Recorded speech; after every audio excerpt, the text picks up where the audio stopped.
Live from WRAL News Headquarters in Raleigh, your number one source for local news. WRAL News, coverage you can count on.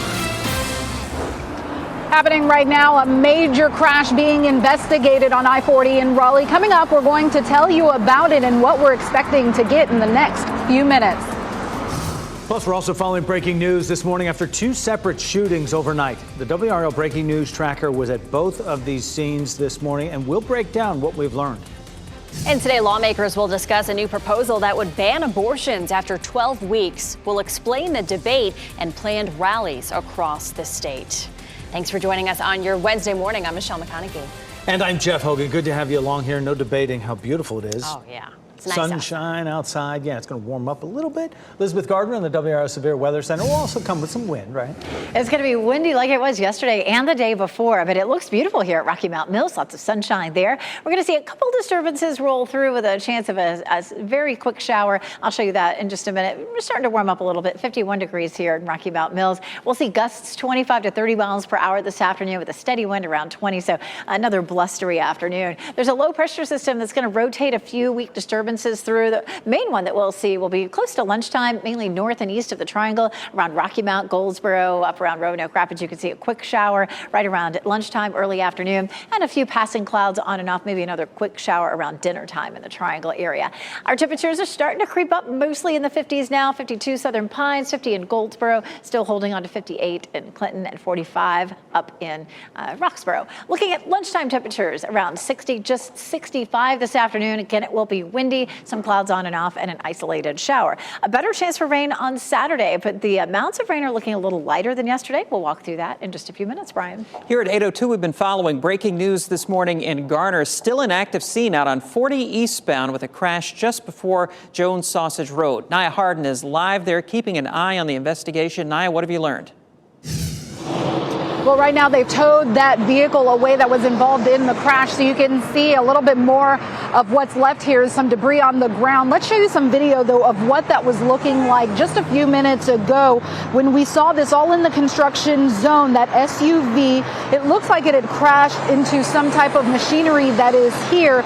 The doors were wide open, the airbags were deployed, even the front end of it smashed. And you know, in the same area around 4 o'clock this morning, we saw some other activity happening as well. Several police and deputies were racing down Jones Sausage Road near I-40. They were using flashlights to search for something. Well, they ended up finding a man. They put his hands behind his back and detained him. We're still working to learn about that from law enforcement, and they have not explained that yet. Some good news that we're hearing, though, is that we should be hearing something soon about what's going on here, what happened early this morning. In the meantime, though, there is still quite a bit of traffic as they do have 3 lanes closed off. Brian, I know you've been keeping an eye on things in this area.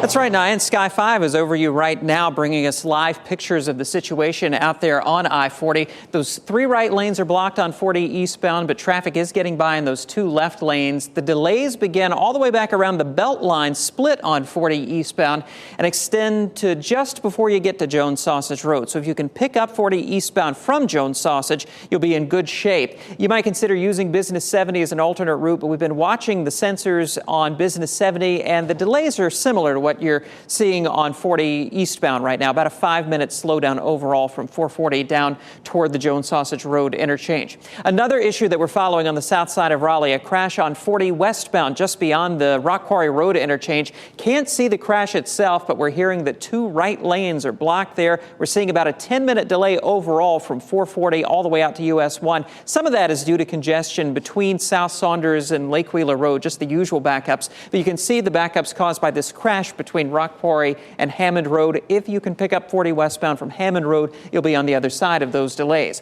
Also tracking a crash now on the southern side of Durham on 40 eastbound, just beyond the Fayetteville Road interchange, heading back toward Highway 55. You can see those backups approaching Fayetteville Road right now. Latest sensor readings now on the south side of Durham, leaving Chapel Hill, heading into the south side of town. A 5-minute backup right now. You might consider using 54 as an alternate route. Take that out to 55. Your other major approaches into Durham right now are looking okay.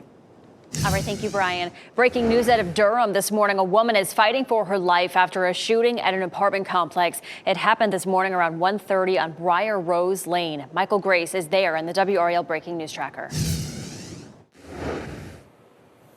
Yellow, we know that the apartment right behind me was shot at least 5 times. Take a look at this video from the WRAL Breaking News Tracker. This is the back door of that apartment. Some of those bullets hitting the trimming below the window, others even going through that window. Another thing you'll notice is at least 3 of those shots hit the plasma screen TV that you see right there. And police left the scene here at the Briar Green apartment homes at around 6:30, but this is still an ongoing investigation. One thing we're still asking police is if they know who the shooter is at this time, and we're also working to get more updates on that woman's condition.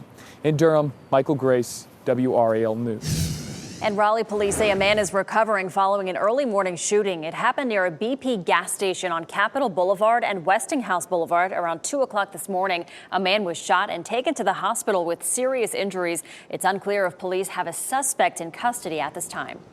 Access to abortion care in North Carolina could become more strict. Today, lawmakers will discuss new restrictions starting at 12 weeks. Several groups also plan to rally in protest. WRAL's Laura Levine is live this morning with reaction from both sides of this debate. Laura. Jeff, good morning. State lawmakers will be meeting very soon here in less than an hour to discuss the new abortion bill that is on a fast track. And then after that meeting, advocates will come out to Bicentennial Plaza here today for an emergency rally pushing back on this new bill. Now, that committee hearing is happening at 9 o'clock this morning, and this comes after state Republicans proposed Senate Bill 20, which would ban most abortions after 12 weeks, with a few exceptions. Current law bans abortions after 20 weeks unless the mother's life is in danger. Opponents are calling out lawmakers for little to no debate on the proposal. Meanwhile, supporters approve of protections in place for the lives of the unborn. By forcing people to carry, pregnancies to term or pregnancies that they didn't expect or didn't intend, we're really forcing people into medically dangerous conditions. We typically don't support exceptions except for the life of the mother, but we're willing to accept some of these exceptions because we believe they're narrowly drawn. Now, this bill could also provide tens of millions of dollars for child care subsidies and adoption. Senate Bill 20 could be on Governor Cooper's desk as early as tomorrow if it moves through the state Senate. Laura Levine, WRAL News, live in Raleigh. And several rallies are taking place as groups express their concerns over this abortion proposal. Progress NC Action is holding a rally at Raleigh's Bicentennial Plaza. It's happening from 1 p.m. until 3 p.m. The group is urging people to come out and speak out against the move. And a second rally is also happening this evening. And North Carolina Democrats plan to discuss how they will push back against the newly proposed abortion plan. The rally is happening from 5 until 6:30 at the State of Beer in Raleigh. Governor Roy Cooper is expected to veto the bill. He issued a statement overnight expressing his opposition to the abortion proposal. So far, newly turned Republican Representative Tricia Cotham has not commented about the bill.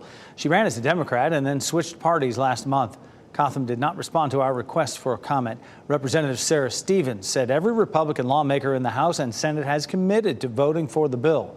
Cotham would be the final vote needed to have enough to override a veto by the governor. Our NC Capitol team is closely following all this legislation, and you can read the full bill, see what it provides, reaction to it, and what's next on WRAL.com. Coming up, we are a day into the writer's strike, and some of your favorite shows are already affected. Why pay is not the only thing writers are pushing back against. Plus, one woman is proving age doesn't mean you need to start slowing down. The highly decorated 83-year-old marathoner who dreams of taking part in a special race during next year's Olympic Games. And if you're about to head out for a run, it's going to be a nice, cool day. As a matter of fact, if you can't run until later on, hey, we're just going to see highs in the 60s. Windy today. And then Saturday, we continue to track rain. We'll go over the timeline. It looks like that we're trending a little drier for Saturday. I'll show you coming up.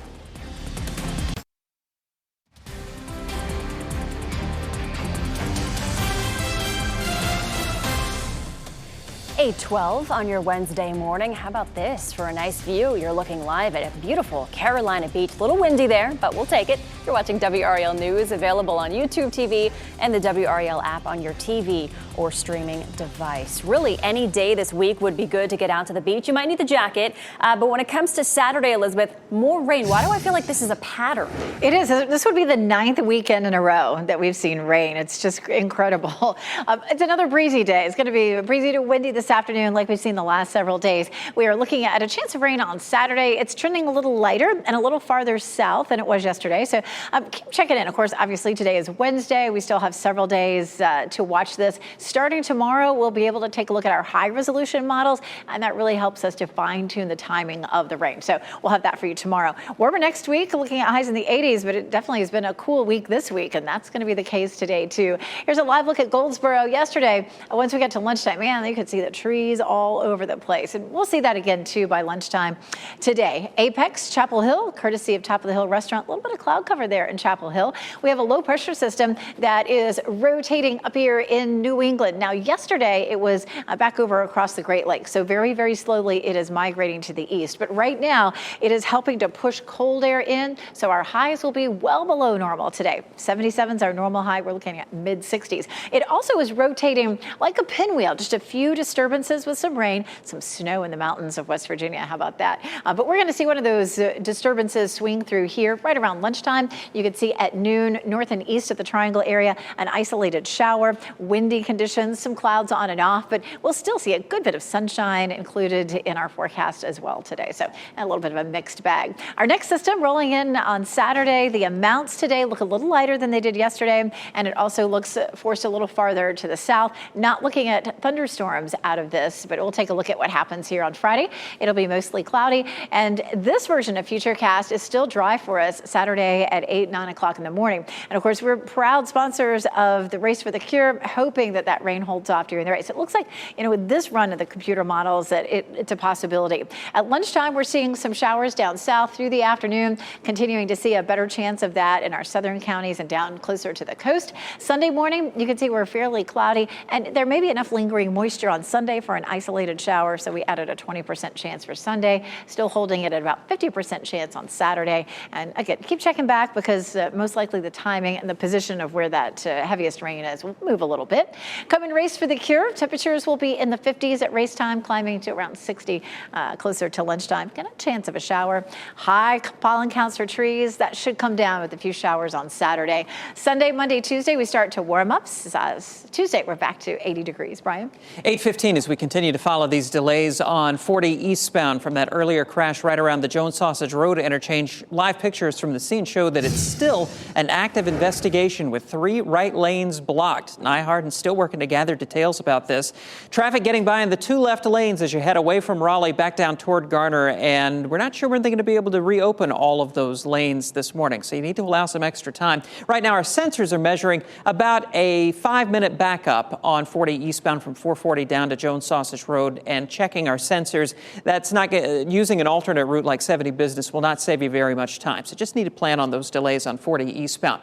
We're watching traffic on 40 westbound heading away from Rock Quarry Road out toward Hammond Road with a report of a crash out there. Can't see the crash from this camera, but you can certainly see those backups. An 11-minute slowdown showing up right now on sensors from 440 out toward US 1 overall. But you see here on the map, that is almost all due to that crash just before you get to Hammond Road. So if you can pick up 40 westbound from Hammond, South Saunders, Lake Wheeler, you're in good shape heading out toward US 1. Also in South Durham, watch for a crash on 40 eastbound between Fayetteville Road heading out toward Barbie Road. You can see that crash there in the median, contributing to some backups coming in from Chapel Hill. About a 5-minute slowdown showing up right now on sensors. Thanks, Brian. It is Hurricane Preparedness Week, and our WRAL Severe Weather team of meteorologists is keeping a close eye on the trends we could see this hurricane season. Meteorologist Peter Sherwood joins us to explain the likelihood of us seeing an El Nino pattern and how that could affect the upcoming season. Peter. Jeff, an El Nino climate pattern can occur in the Pacific Ocean. In this pattern, the tropical Atlantic has fewer storms. More wind shear limit tropical activity. Weaker trade winds in the Pacific lead to warmer waters and more moisture. This pattern is increasingly likely, and the National Oceanic and Atmospheric Administration says there is a 62% chance of El Nino developing from May to July. While forecasters at NC State are calling for a near normal hurricane season, remember, it only takes one storm to cause catastrophic damage. Inland flooding is the #1 fatality associated with tropical systems.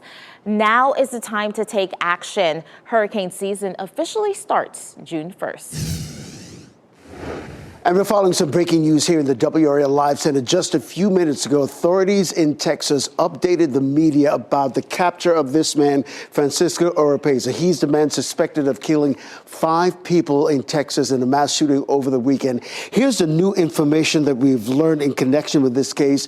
Authorities say several other people have already been arrested in connection with this case, and more arrests could happen as well.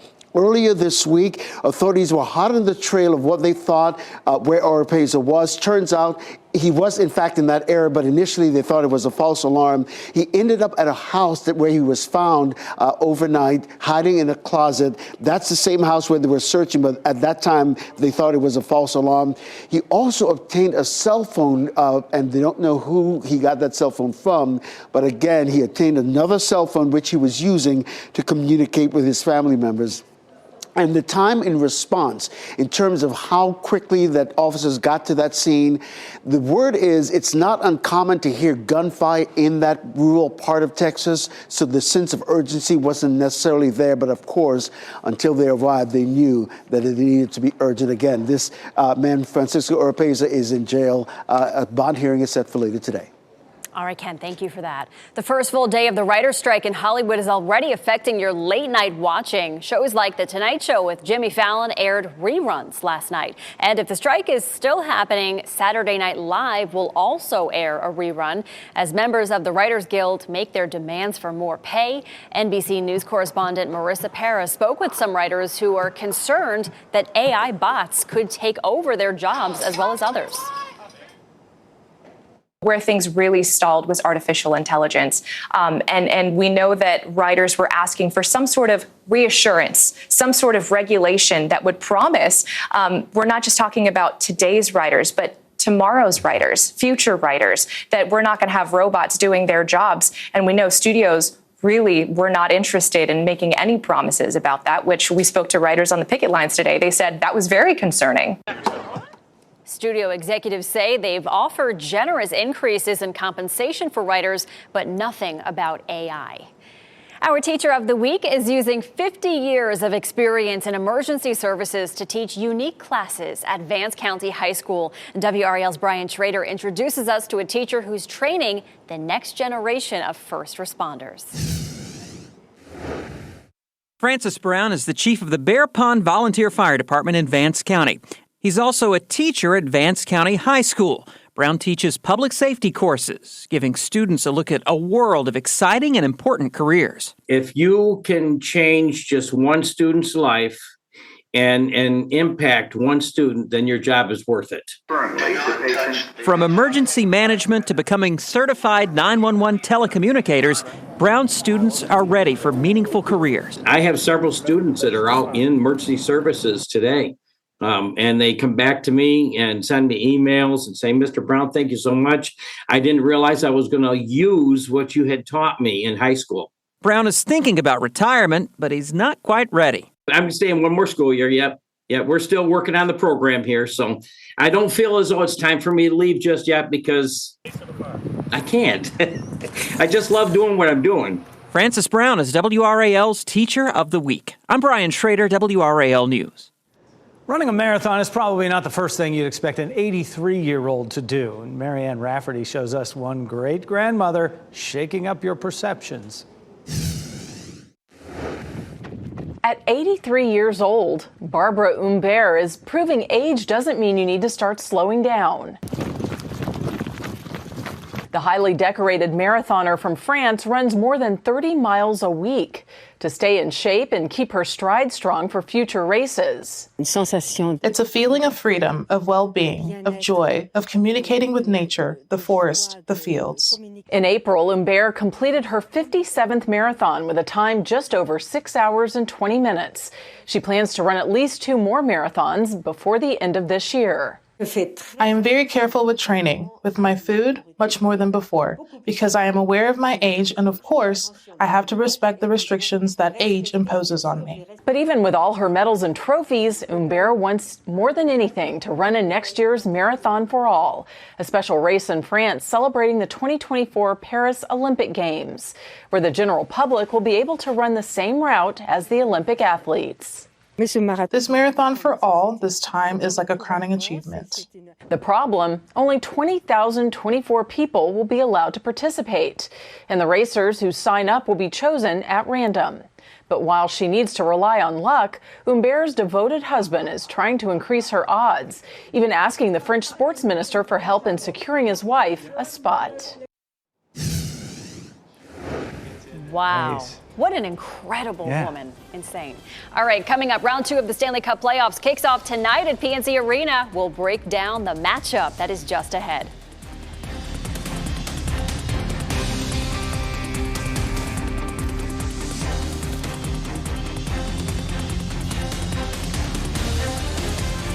As you get into your car, tune to WRAL News Plus on your radio. In Raleigh on 99.3 FM. In Durham, 96.5 FM. And everywhere on 101.5 HD3. Good Wednesday morning. Time now is 8:26. I'm Michelle McConaughey with your top stories. We are still tracking that crash on 40. Brian Schrader has the latest on the cleanup.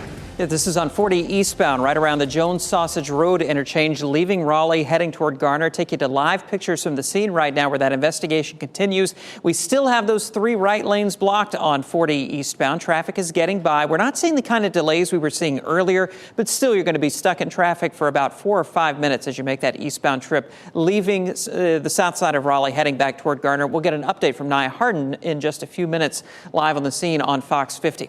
On the south side of Raleigh, a crash on 40 westbound just beyond Rock Quarry Road. We're seeing a 7-minute delay overall from 440 to the US 1 interchange, but almost all of that is between Rock Quarry Road and Hammond Road. That's where you need to try to pick up 40 westbound this morning. Avoid picking it up from the east side of Raleigh or Rock Quarry Road. Also look out for a crash on 40 eastbound right around Fayetteville Road in Durham. Seeing some big delays coming in from Chapel Hill.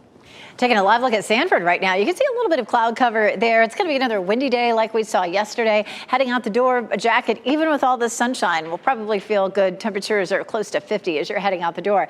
A great day for exercise, certainly mid-60s this afternoon. During the evening after work, temperatures will be close to 60 degrees. It will be mostly cloudy for today, at least in parts of the afternoon. We could see a quick shower. It is going to be windy. But again, this kind of weather is great for getting outside and exercising. All right. Thanks, Elizabeth. Access to abortion care in North Carolina could become stricter. Today, lawmakers will discuss a new proposal that would ban abortions after 12 weeks. Several groups plan to rally and protest. The committee meeting is set for 9 o'clock. Next on Fox 50, lane closures are underway along sections of Wade Avenue inside the Beltline. And then next on Today, cast of the new Bridgerton prequel. Shot in 4K ultra high definition. Your number 1 source for local news. WRAL News. Coverage you can count on.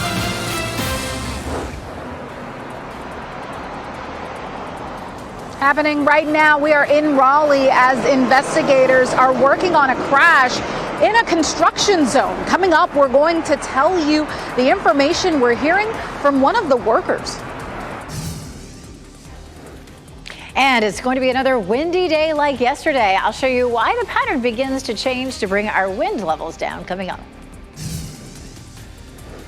State lawmakers are meeting today to discuss a new abortion bill. Just ahead, a look at the new restrictions and why it's sparking protests and rallies across the state. 8:30 right now. Beautiful start to our Wednesday here. We're glad you're making us part of it. I'm Jeff Hogan. And I'm Michelle McConaughey. Yeah, feeling nice out there. It's kind of like yesterday. It's a little windy. Going to be windy throughout the day. Meteorologist Elizabeth Gardner here with an update for us. A nice look over Rocky Mount Mills. Yeah, it's pretty here, isn't it? We're looking at mostly sunny skies across the viewing area. We're going to see a weak disturbance rolling through to bring a few clouds on and off. Temperatures will be cooler than yesterday. Right now it is 51 degrees, but we'll only climb into the mid-60s for highs this afternoon. Our winds are fairly light right now, but once we hit lunchtime, those winds will be steady at times up to 20 miles per hour, gusting up to 30 miles per hour. So it is going to be another blustery afternoon like yesterday. We'll see a little bit of cloud cover kind of rotating around. A weak disturbance comes swinging through right around lunchtime with maybe an isolated shower, especially north and east of the triangle. And we'll see more sunshine on and off through the afternoon. And again, a few clouds here and there with a quick sprinkle. So do expect to see that later on today. We've jumped into the 50s really across the viewing area now. Highs or temperatures are in the low to mid 50s currently. We'll be in the low 60s at lunchtime, climbing into the mid 60s this afternoon. We are still on track to see some rain over the weekend, but the amounts look lighter and the heaviest rain looks like it's farther south. So I'll show you what to expect coming up, Brian. 8:32 as we follow breaking news on 40 eastbound heading out of Raleigh toward Garner. A crash there overnight that has closed several lanes there just before you get to Jones Sausage Road. Nia Harden live at the scene this morning working on gathering some new details, and apparently one of the workers out there is talking with you. Yeah, I just spoke to one of the workers. He didn't want to give me his name or any of his information as to how he is exactly connected to this, but he was out here, he said, when this all happened, just down the road, and he says that he actually had just seen the person who they believe one of the workers was hit, and so we're working to still get information. The big thing is here, they believe that one of their workers was hit by this vehicle, this driver who was in this vehicle that we were showing you, that SUV, and we can go to that now, showing you that SUV. This is all while they were in this construction zone here on I-40. They were doing their work. He says that they were paving over here, and that's when all of a sudden this vehicle came flying in, they said, crashing into this worker, this supervisor, I'm being told. Now, we are still waiting to get information from police, State Highway Patrol, on that. They have not released that information just yet, but these workers are very shaken up because this also, they tell us, ended with the person being taken into custody because that driver ran off. And we saw someone being taken into custody. We even got video of that earlier this morning. That was around 4 o'clock, just off of the Jones Sausage Road exit. Again, we are not sure if that is all connected to the crash that happened here. We are still waiting to get information confirmed from authorities. And as we get that, we'll make sure to keep you updated. In the meantime, this is still a very dangerous area. The worker that I spoke to telling me, Brian, that he wants to make sure people understand that they are out here and they would like to go home to their families and to be very careful and aware when they are in work zones. Brian? Yeah, those work zones, you have to be careful. You have to slow down, and especially at nighttime, working in those work zones can be a harrowing thing. So it is a reminder to pay attention when you drive through the work zone areas. As we take a look at the sensors right now, we still have those 3 right lanes blocked on 40 eastbound, but traffic seems to be flowing fairly well. Just a little bit of a slowdown around that area showing up on the sensors. More significant backups, though, on the south side of Raleigh on 40 westbound. This is the camera at Rock Quarry Road, and we have a crash between Rock Quarry Road and Hammond Road. About a 5-minute delay showing up on sensors now from 440 heading out toward Rock Quarry and Hammond. You'll notice once you get to Hammond Road, everything's moving along well toward South Saunders, Lake Wheeler, and beyond. So try to pick up 40 westbound from those exits to get on the other side of those significant delays. On the south side of Durham, I'm watching another crash on 40 eastbound heading away from Fayetteville Road out toward the Highway 55 area. You can see that activity there in the median on the eastbound side of I-40. And as we take a look at the latest sensor readings coming out of Chapel Hill toward the 885 interchange, we're picking up an 11-minute delay beginning right around the 54 exit. Consider using 54 maybe as a good alternate route to get over to Highway 55. Elsewhere in Durham, our major routes are looking okay. All right, thanks, Brian. Access to abortion care in North Carolina could become stricter. Today, lawmakers will discuss a new proposal that would ban abortions after 12 weeks. Several groups plan to rally and protest. WRAL's Laura Levine has reaction from both sides of the debate. State lawmakers are meeting very soon here in less than 30 minutes to discuss the new abortion bill that is on a fast track. And then after that meeting, advocates plan to come out to Bicentennial Plaza for an emergency rally. Now, that committee meeting happening at 9 a.m. This comes after state Republicans proposed Senate Bill 20, which would ban most abortions after 12 weeks. Now, current law bans abortions after 20 weeks unless the mother's life is in danger. Opponents are calling out lawmakers for little to no debate on the proposal. Meanwhile, supporters approve of protections in place for the lives of the unborn. By forcing people to carry, pregnancies to term or pregnancies that they didn't expect or didn't intend, we're really forcing people into medically dangerous conditions. We typically don't support exceptions except for the life of the mother, but we're willing to accept some of these exceptions because we believe they're narrowly drawn. This bill could also provide tens of millions of dollars for child care subsidies and adoption. Senate Bill 20 could be on Governor Cooper's desk as early as tomorrow if it moves through the state Senate. Laura Levine, WRAL News, Raleigh. Our NC Capitol team is closely following this legislation. You can read the full bill, what it provides, get reaction to it, and find out what's next just by going to WRAL.com. More than 1,000 U.S. troops are deploying to the southern border now to deal with an expected surge in illegal immigration. COVID-era restrictions at the border come to an end next week, and the White House is bracing for what comes next. Doug Luzader has more from Washington. Immigrants are already streaming across the border, and this may be just a fraction of what we see next week. On May 11th, COVID, or Title 42 restrictions, will end, and the prospect of what that means has the White House calling on U.S. troops now to help bear the burden. I think we'll see these troops arrive as early as May 10th, and then in the coming weeks. The troops will largely play a support role and not engage in law enforcement. And while some Democrats have criticized the move, the administration suggests it is running out of options and blamed Republicans. Republicans in Congress refuse to act. And so the president has used the tools that he has in front of him to prepare ahead of Title 42 lifting. And while there is a new agreement with Mexico to help tamp down border crossings, administration critics say Congress won't act without a White House commitment to do more. It would be most helpful if the administration would start by actually enforcing the laws that are on the books. That would provide confidence, particularly to Republican members of the House and the Senate, that we could get something done. And what may be a glaring example of the broken system, illegal immigrant Francisco Oropeza, accused of killing 5 of his neighbors last week, had been deported at least 4 times. After an intense manhunt, he was just captured. He is behind bars, and he will live out his life behind bars. That was Doug Luzader reporting. As for the U.S. troops at the border, it's just a temporary effort. They're slated to be there for 90 days. Round 2 of the Stanley Cup playoffs drops the puck tonight at 7 at PNC Arena. It's the 5th time in postseason history the Carolina Hurricanes will play the New Jersey Devils. There are still some tickets available if you want to go to the game. A seat in the upper level will cost you $80 plus fees. And happening now in the WRAL Live Center, new information and video into our newsroom for rehearsals for King Charles' coronation happening on Saturday. Thousands of soldiers marched from Buckingham Palace past Trafalgar Square and Downing Street to Westminster Abbey in the early morning hours this morning.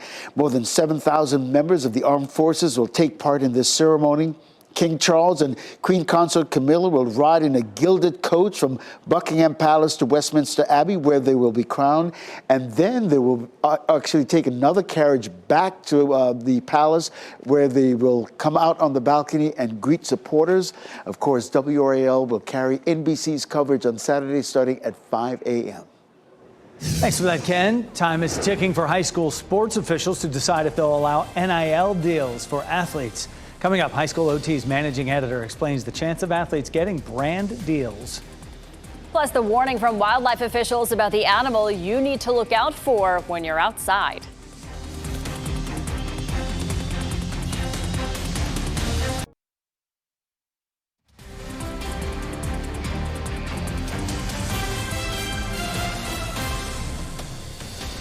.44 is the time on your Wednesday morning. Beautiful sunshine in Fayetteville. Good morning to you. And you see that little bobble in the camera right there? The wind going to start to pick up today, and temperatures warm up a little bit as well. Elizabeth Gardner, the WRAL Severe Weather Center. We're looking at a little bit of cloud cover here in Raleigh. You can see Terminal 2 here at RDU. We're going to see some cloud cover on and off today, maybe a little bit more than we saw yesterday. It's also going to be windy like it was yesterday, too. 51 is our current temperature. We'll hit 61 around lunchtime, but we'll only climb into the mid-60s this afternoon. That's because of a strong wind coming out of the northwest, going to drag in some of that chill from way up to the north. Our winds will be steady northwest at 20 this afternoon and gusting 25 to 30. So another blustery day on tap. Here's a look at the big picture. We have a low pressure system sitting to our north, and like a pinwheel, we have different disturbances rotating around it. And one of those arrives here right around lunchtime. We'll start things off right now at around 8:30 here on Futurecast. A good bit of sunshine until we get closer to lunchtime. And then from the triangle area north and east, we have the potential of maybe just a quick shower on through around the middle of the afternoon. At some point, we could see another disturbance swinging through with an isolated shower, but not much rain. The bulk of it will be closer to the Virginia line. The farther south and west you are, the less chance you'll see the clouds or the rain.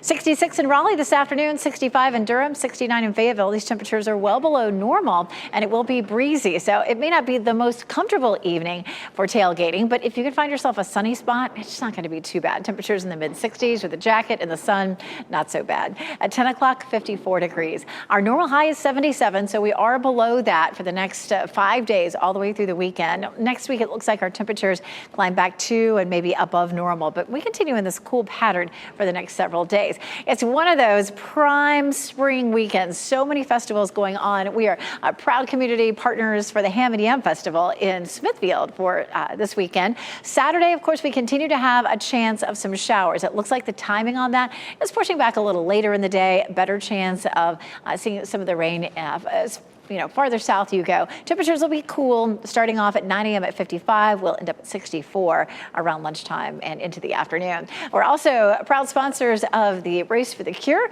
And of course, it looks like maybe we'll get through that without a lot of rain at the beginning, but in the afternoon, a few isolated showers. And then after that, we dry things out and warm up. Tuesday's high, 80 degrees.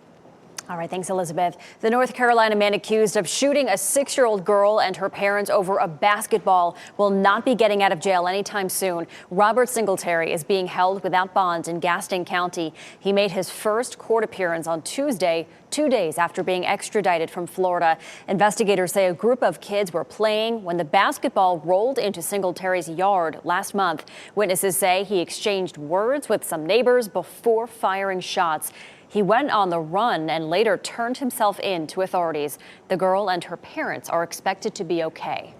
The clock is ticking today for the North Carolina High School Athletic Association to decide whether or not they will allow high school athletes to make money off their name, image, and likeness. The directors will meet later today to discuss the proposal. Right now, it's in the early stages, and it is, as you might imagine, getting mixed reviews from both sides. High school OT managing editor Nick Stevens explains how the chance for high school NIL deals compares to the current college deals. My guess is it's probably not going to change much at all. There will be some of the elite players in some of the big sports that get opportunities, or kids that have become social media influencers who might get opportunities. But for the most part, these NIL deals are going to be small. You're not going to be seeing a bunch of kids getting thousands of dollars to market themselves as high school athletes. It's just not going to happen. So if the move is approved, high school student athletes could start profiting as early as next month. Head to WRAL.com and highschoolot.com for the latest as this proposal unfolds. Shaw University will have another month to address concerns with its redevelopment plan. Last night, a crowd showed up to share their objections to Shaw's proposal for buildings that are 20 and 30 stories. Shaw University leaders call the redevelopment plan an opportunity to update the campus, the amenities, and attract more students. Critics are concerned the rezoning will erase the campus history and create massive amounts of debt. Muslim leaders are also concerned the rezoning proposal will eliminate the campus's mosque. Shaw will come back to City Council on June 20th with more on a final plan. And a former NFL star with 2 Super Bowl rings visited Thanksgiving Elementary School in Selma to celebrate students' love for reading. Their teacher, Nicole Humphrey, challenged her 3rd graders to win the Read Bowl Global Reading Competition. The Buffalo Bookworms team beat more than 110,000 students in 7 different countries. Malcolm Mitchell played for the New England Patriots and then had a career pivot after injuries into writing children's books. Mitchell did not discover his own love for reading until after college. I think it was in that environment where I began to make the connection between academic performance and economic opportunity. And that if you wanted to sustain anything that you accomplished in life, the way to do that was through your brain and not necessarily your body. And that's when reading became a huge passion of mine. Mitchell says he wants his books to foster a continual love for reading among children.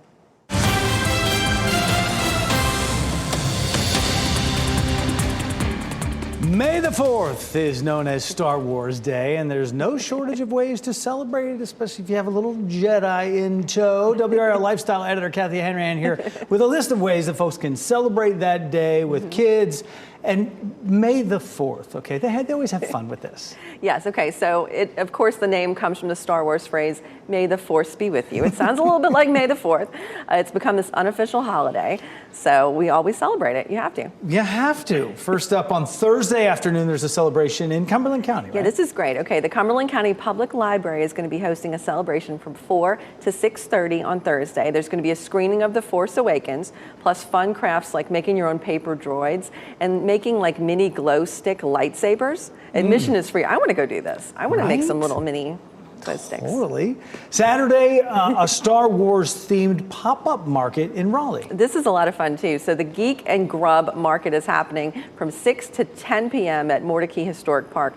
More than 40 vendors, giant games, a Star Wars themed competition, plus food. Admission is free. Can't all be, well, it is about Star Wars on that day. Star Wars streets?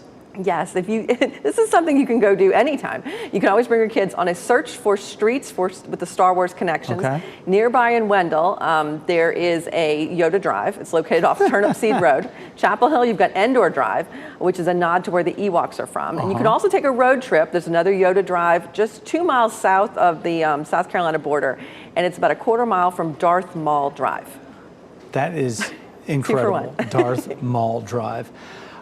So much Star Wars fun that is out there. And don't sleep on Cinco de Mayo, the 5th, right? May the 4th, and then you have the 5th. That's good fun, too. It's a busy week. These events, those streets, all that, you can find more about it at WRAL.com. Search the keyword family. Kathy, thanks. May the 4th be with you. The Writers Guild strike just began, but it's already affecting what television viewers see. David Daniel has that and more in today's Hollywood Minute. We have an idea of what the show is going to be. Right now, the idea is reruns. Some late-night programs, such as The Late Show with Stephen Colbert and Jimmy Kimmel Live, began airing repeat episodes after the Writers Guild of America went on strike. It's the first impact on viewers of the WGA strike, which could shut down production on most television shows and keep films from going into production. The best Gran Turismo players in the world get a chance to compete in professional racing. Dude, this is real. I'm sorry. You really think you're going to take a kid who plays video games in their bedroom, you're going to strap him to a 200-mile-an-hour rocket? It'll tear him to pieces. Here's your first look at Gran Turismo, about a teenage gamer who wins a series of competitions to become an actual professional race car driver. David Harbour, Orlando Bloom, and Archie Madekwe star in the action film, which is based on a true story. Gran Turismo races into theaters August 11th. In Hollywood, I'm David Daniel. As you head out for your morning walk or run or any type of exercise, getting outdoors, the NC Wildlife Resources Commission is warning folks to be aware of snakes. The weather is warming up, and now's the time that we could start seeing them along the trails, in our yards, places like that. They say don't be alarmed by this. Give the snakes some room. They'll generally leave you alone, and don't kill them. If you see any of these snakes, a pine snake, rattlesnake, you want to take a picture of it and report it. Black snakes, they're harmless. You can report these sightings to the email on your screen. For a detailed breakdown of what snakes you want to be on the lookout for, check out the web story at WRAL.com. The North Carolina Strawberry Festival is officially underway. The annual festival takes place in Chadbourne, the strawberry capital of the world. You'll find all things strawberry, one of the state's biggest agricultural excerpts. The festival runs through this Saturday. We'll be right back.